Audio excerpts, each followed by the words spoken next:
Has it ever happened to you? You were with a man who seemed unsure of what he wanted. Perhaps there was connection, glances, laughter, intense moments, but there were also doubts, distance, ambiguity, and you, with an open heart and hope at your fingertips, waited. You waited for him to choose, to commit, to take that step. But he didn't. And then, you found your strength, and you left. You stepped away from a place where you weren't being chosen, not in anger, not with reproach, but with dignity.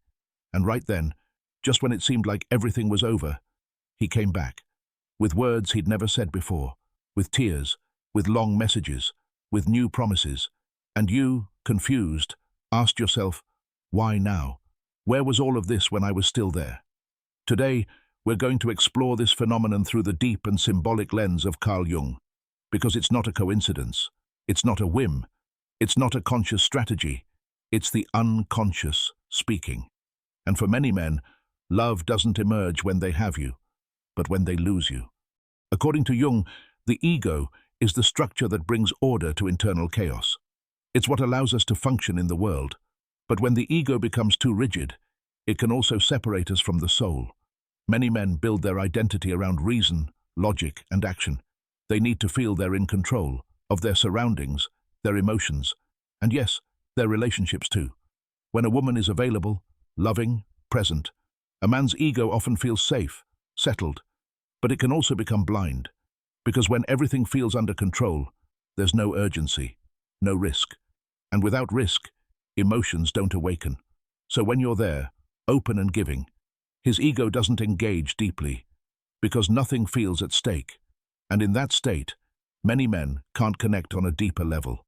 Carl Jung taught that every man carries within him a feminine archetype, the anima. This inner figure represents his sensitivity, his emotional world, his intuition, his capacity to love. But for many men, this part of them is repressed, denied, not integrated. Why? Because they were taught that showing emotion was weakness, that loving too deeply was dangerous, that they needed to be strong, logical, in control. So when a woman appears who stirs something deep inside, something different, something they can't explain or contain, the anima awakens, and that can be terrifying, because that woman is no longer just a person. She becomes a symbol of what he doesn't recognize in himself, a symbol of what his soul craves, but his ego cannot handle. A woman who touches a man's soul is not merely his partner. She becomes his mirror, his reflection, his connection to the dormant parts of himself. But while you're still near, while you share the day-to-day, the power of that symbolic image begins to fade. The projection merges with routine. The ego starts to diminish it, until one day, you leave. And then, the projection regains its force. Your absence isn't just physical, it's symbolic. You're no longer the girl who left. You are the woman who made him feel, who made him see, who touched him on a soul level. And it's in that moment, when you're no longer there, that he begins to connect with everything he once denied. What he didn't know how to say, what he didn't know how to protect, what he felt but didn't acknowledge. And then something happens, something Jung explained so clearly. Until you make the unconscious conscious, it will direct your life and you will call it fate. And by leaving, you become that fate. You become mirror, symbol, catalyst. When a woman walks away with self-love, with clarity, without drama, the role he was playing begins to crumble. His ego fractures, and in that collapse, what was hidden begins to rise. Real desire, deep emotion, the love he couldn't feel when you were still there. Not because you changed, but because through your absence, he finally sees himself. He sees his own emptiness, his fear, his longing. Do men only love once you're gone?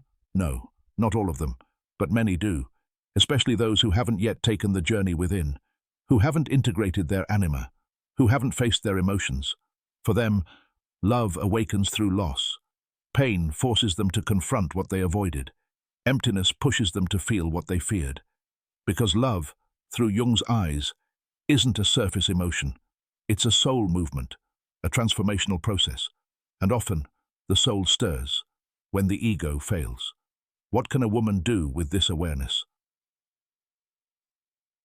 1. Understand that your presence is not something to beg for. Being there for someone is a gift, not an obligation. When you walk away from a place of calm, not bitterness or manipulation, you leave a mark the masculine soul cannot erase. 2.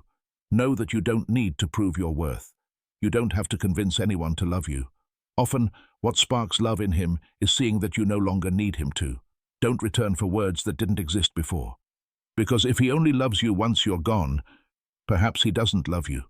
He loves the projection he placed on you. And your purpose in life is not to hold someone's projection. Your purpose is to live real love. With presence, with reciprocity, with consciousness.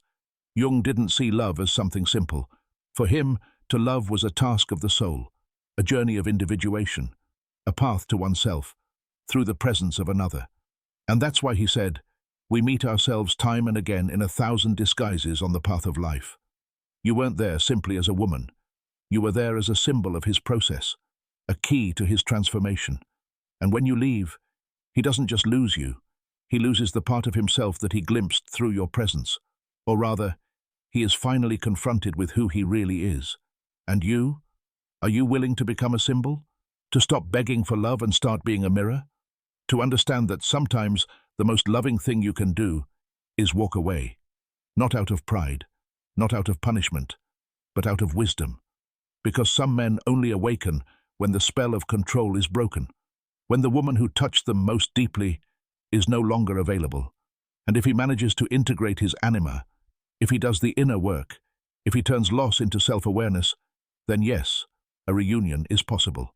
Not with the same masks, not with the same patterns, but with soul, with truth.